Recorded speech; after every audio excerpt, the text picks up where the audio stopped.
भीषण परमाणु हमले, सुनामी और भूकंप जैसी आपदाओं को भी मात देकर उठ खड़े होने वाले जापान ने एक बार फिर से दुनिया को हैरान कर दिया है।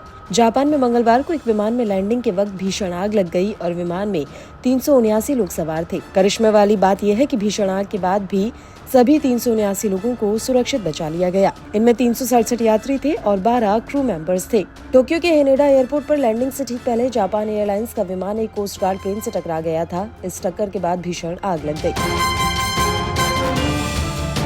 और देखते ही देखते प्लेन जलकर राख हो गया।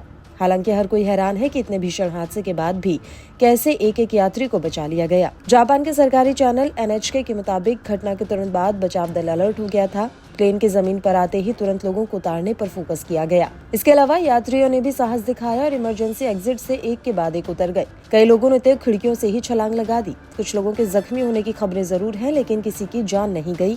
ये किसी करिश्मे से कम नहीं है। गनीमत ये रही कि हादसे के तुरंत बाद बचाव दल एक्टिव हुआ और आग बुझाने के लिए दमकल की 70 गाड़ियां पहुंची।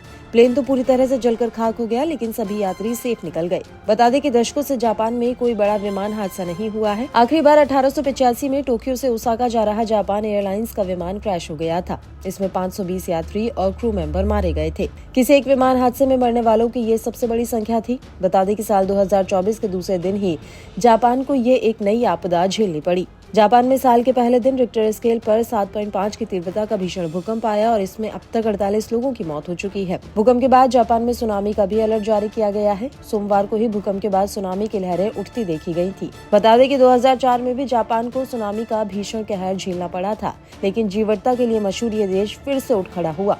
उस आपदा में एक ही दिन में 2.5 लाख लोग मारे गए थे और करीब 30 लाख लोगों को बेघर होना पड़ा था।